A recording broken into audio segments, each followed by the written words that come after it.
Welcome back. This is episode 17 of the My Pet Care video show. In today's show we'll hear about pets in the classroom in the United States and the UK, and we'll learn how to care for a hamster. We'll see why sometimes cats won't use their litter box but soil the carpet or your furniture, and I'll offer you my quick pet care tip for this episode. I'm John Sheridan, and this is the show that helps everyone with an interest in the management and care of companion animals, and especially pet owners just like you, to keep your animals fit, happy and healthy members of the family.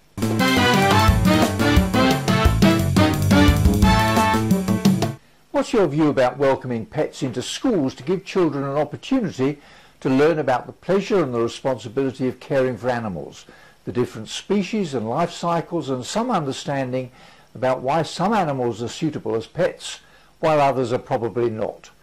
Search of the web reveals many arguments for and against bringing animals into the classroom, particularly from parents and teachers. Here's a clip from Pets in the Classroom, a program which supports responsible care in grammar school classrooms across the United States. Well, we've all heard of teacher's pet, but don't you think this is taking it just a bit literally? He is not your typical student, and this is not your everyday classroom, thanks to a special grant from the Pet Care Trust called Pets in the Classroom. He's very sweet. He loves to be petted, and he's just, he's a joy to have in the classroom. They've learned so much from him. Teacher Tiffany Gilbert adopted Mr. Fuzzles through the Pets in the Classroom grant. That's when she says the creativity in this kindergarten class unfolded. Miss Gilbert teaching me how to pet him soft. Really? And what does he feel like? A marshmallow's fur. He always hop around the room and stuff, and we get to pet him on bunny time. According to Gilbert, the excitement and education level blossomed drastically. Let's try to spell rabbit. R-A-B. These grants are for teachers in grades pre-K through 6th and available to public and private schools. And the subject matter is immeasurable, according to science and art teacher Lenore Eastham. If you look at Jake's skin and you look at Pablo's skin, which one is smooth? She says the benefits of having Jake the snake, Pablo the bearded dragon, or Christmas tree the hermit crab is in nearly every subject. If a person is interested in math, the pet serves as for graphing, for weighing, for measuring. If you notice the tanks around here, everything's measured. I have on there, it says the volume that's in there. The kids get the visual. What does 10 gallons mean? What does 50 gallons mean? There's just, I can't go on enough. Here's another clip, this time from the UK. Pet Respect is a Hull-based registered charity which visits schools to help children and young people understand more about animals and the responsibilities of owning them. The charity also runs a youth club through which it helps young people with social problems by allowing them to relate to and communicate with animals. I'm Andrew Jowett. I'm the Year 4 teacher at Preston Primary School.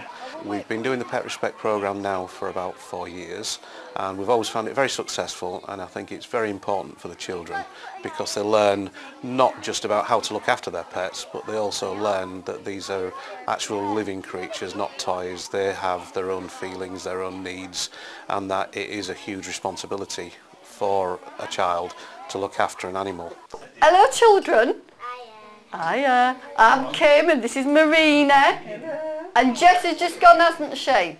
Because if Jess was here, you wouldn't listen to us. You'd be too busy because she's a bit cheeky and she likes to have all the attention. They always thoroughly enjoy it, especially when Jess pays a visit, which is always very popular. And, you know, they're really looking forward to this new programme which we're doing, which is a first for us. We've done the actual Pet Respect programme itself quite a few times, but this is the first time we've done the Animals in Wartime one, and I think I'm learning a lot myself as well. Hello everybody, I'm Kim, this is Marina and we're Pet Respect, and you've seen us before, but we haven't got Jess with us today because we've come to talk to you about something really special which is called the role of animals in the war. Because we know you've been doing all about the war in school, so we're going to tell you about all the different animals and how they've helped lots and lots of people in the war. We're doing the programme of World War II. The actual title of the topic is Children in World War II and how it affected them. They also learn about the major events of the war. We do a little bit of background work on World War I, so we get the historical aspect as well of the causes. But what we really try and bring over to the children is the human aspect of it. What's your experience? I'd very much welcome your feedback. Just send me an email at this address. Now for the how-to clip for this episode. Hamsters are very popular pets, especially for children. They're nocturnal, they sleep most of the day and wake up in the evening. So hamsters can make ideal pets for those away at school or at work all day. They're easy to care for, and apart from the initial expense of the cage and the other bits and pieces, are relatively cheap. On the other hand, as with any pet, keeping a hamster does require a commitment for its life. Here's a clip in which the manager of a pet store offers some tips about caring for a hamster. Hi, I'm Ashley from Pet Planet in Riverton, Utah. I'm here to let you know how to care about your animals, including hamsters. The best thing to start with is you want to make sure that you have a hamster-safe bedding. You also want to make sure that you have a cage that they cannot get out of. One of my top cages for a hamster to make sure that they stay safe is a 10-gallon tank to start off with. You want to make sure that they do have a water bottle. Also, a clean dish for them to eat their food out of.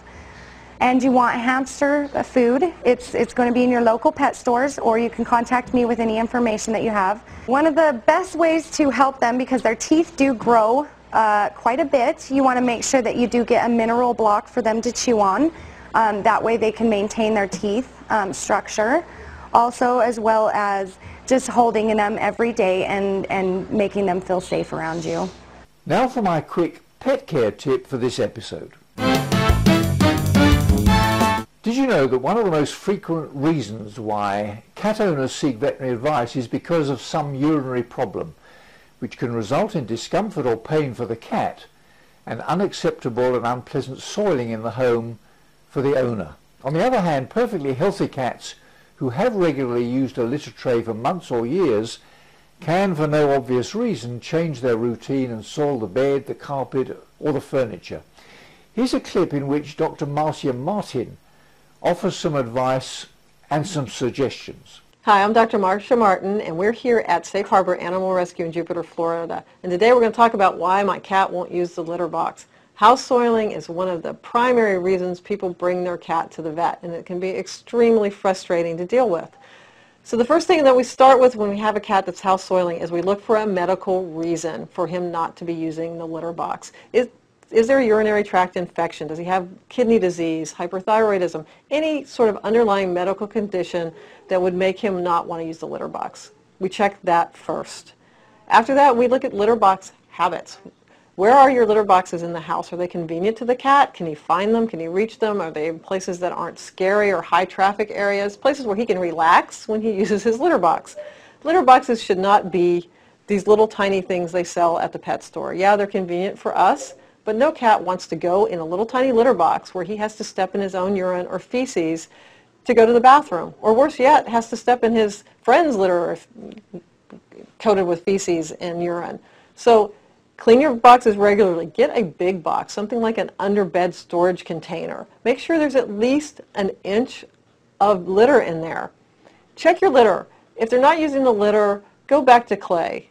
Studies have been done showing that cats prefer clay litter. So if they're having problems not using the box, go back to the clay. You can also purchase a cat attractant to help them want to go back into the litter.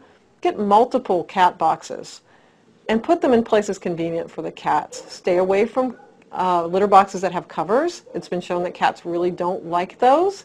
Stay away from the self-cleaning litter boxes. A, the noise scares the cats, and B, sometimes urine and feces can collect in there where we can't see it, but they can certainly smell it. Check your house for stress. Is there a stressor in the house? Is there a new cat in the house that's upsetting the household? Is there an illness that's upsetting the household? Is there a male cat outside screaming at night, upsetting the household? Look for stress. Stress can be treated with natural methods. It can be treated with psychiatric drugs. It can be treated with feel-away spray adapters that you can put into the wall to put out cat appeasing pheromones to help settle the stress in the household. But house oiling is a multifactorial problem. It needs to be dealt with on a number of levels, and you need your veterinarian's help. So what's my quick pet care tip? Well, it's this. One of the pleasures and one of the responsibilities of owning a pet is simply to watch them as they eat, sleep and play. It's a responsibility because one of the first signs of ill health in any animal is some change in behavior. So if the routine behavior of your cat changes for no obvious reason, you need to have a word with your veterinary practice to find out whether it's simply a behavioral problem or whether it might suggest some underlying evidence of ill health. Well, that's about it for now. I'm John Sheridan, and this is the My Pet Care video show. See you next time.